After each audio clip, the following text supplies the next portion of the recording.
Okay, what is your topic? Rau. Rau. Rau. Wow, khó à. Khó. Ok. Rồi bắt đầu. Anh Brian, chúng ta nên bắt đầu với số 2 được không? Được. Rau này là màu cam và dại và rất là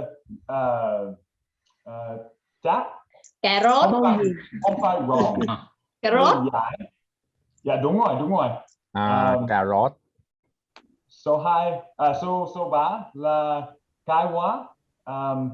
Tất cả mọi người biết. Đúng rồi. Và số 1 là trời ơi. Ok. Có hai two.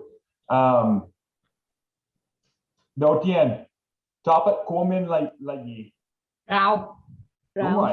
Và thứ hai là Trái cây. không.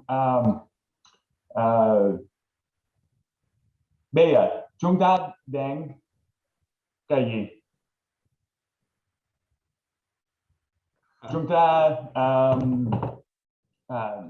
Rau sống. giải thích như thế nào? Đúng rồi. Wow, sao biết vậy? Sao biết vậy?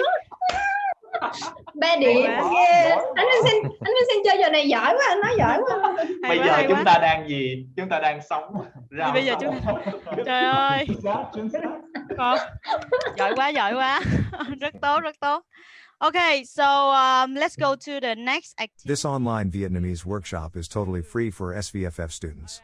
Register today. If you are not SVFF current learners, you can also join us. Scan this code to learn more.